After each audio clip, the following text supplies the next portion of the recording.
which is quite an interesting name. How did you come up with Mapov? What's it about? Hi Martin. Mapov.com is a search engine for hotels based around a map. We wanted a name that was short and punchy, that had the word map in it. We wanted the .com, which is the most the popular domain type. And so we did a lot of searching online to find ones that were still available, and Mapov fit the bill for us. But I mean, there are lots of search engines around. If I want to go and find myself a hotel somewhere, what makes you different?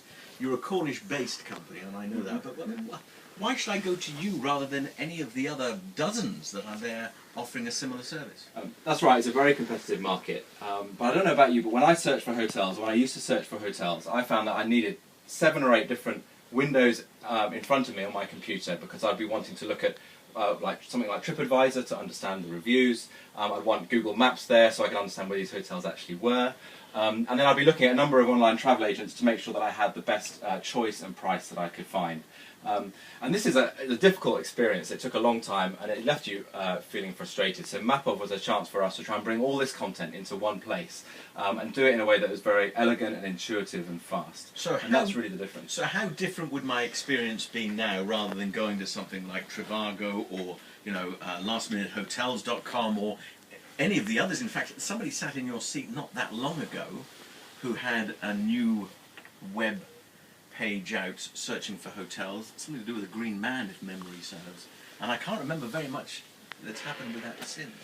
Okay, so I mean, you mentioned one site there, Trivago. They are all about comparing prices, and so they are really solving that choice, that searching across multiple suppliers and making sure you have the So I would go to their website and I would say, I want a hotel in Marseille, I want a 4-star, what's the best value you can get me? So if you start with Trivago, the thing that we do differently from them is to be able to lay out all that great content in terms of the star ratings, photos, comparing prices, but layer that on top of the map and all those geographical based decisions that you want to make. So for example, when I'm in London, I want to be near a tube station that I might need for the next day. So I want to see, well, how far is it a walk, or do I need a taxi ride to get there? When I'm abroad on work, I'd often want to be somewhere I can walk to the office that I'll be meeting in. And so those geographical questions are very important, and that's actually, it's taken us a year to develop this site. One of the reasons it's taken that long is because it's actually very complicated to put that much content on top of a map in a way that is still intuitive and easy to use without cluttering up and making it too busy and cumbersome. I did go to the website, I have to tell you, and I was astounded because the family, we're going on holiday in July, and I thought, well, I'll have a look around and see how different my experience would have been using your website to the system that I use, which is very much what you described, that old-fashioned, what am I talking about? That old-fashioned way of having a number of windows open.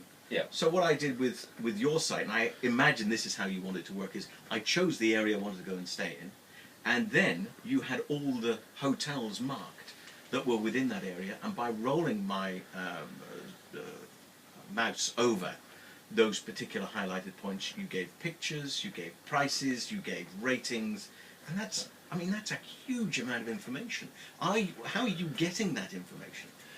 This is the great thing about the internet and internet companies generally, is that the freedom to get hold of information is very high, and you don't have to pay for it. So we managed to start this startup on a shoestring, really. But so Google, for example, we get our mapping technology comes from Google.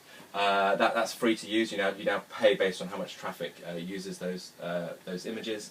We use TripAdvisor for our review content. So again, there's an arrangement with them to get all that content. And then we get most of our content in terms of the prices, the photos, amenities, and things from the online travel agents that we work with, which are all the biggest ones that listeners will probably be familiar with: Expedia, Last Minute, Booking.com. Those types. So you don't have to pay them anything unless you are doing business? That's right. The way that we make money is that for all the bookings that we refer through onto these sites, there's no extra charges added for the service, but what does happen is that we will get a small commission back on the bookings that are made. It's an amazing thing to think of, because of course I looked at the site and thought, well, there'll be 5 or 10 people working on the computer designing this, setting it up. What is the situation? How many staff do you operate in a setup like this? Was it you in your in your backyard in a shed. We are in a bedroom at home. We live in Penzance. We have about 8 people now working with the business. We have 2 developers that are doing all the really hard graft coding of the site. I do a lot more of the relationship management with all the partners that we bring in, and then we have people helping us out on the marketing. And there's quite a lot of data management that needs to be done on the site as well to make sure that we know that that hotel from last minute is the same hotel as from Expedia. We're talking to Richard Jackson. He is with Mapov. We'll talk about the business that he's set up, and we'll also talk about generally the internet economy here in Cornwall, how it's changing the face of business in Cornwall, and how people keep up to date with exactly what is going on. But with the time at 5:45, let me get you up to date with the latest news headlines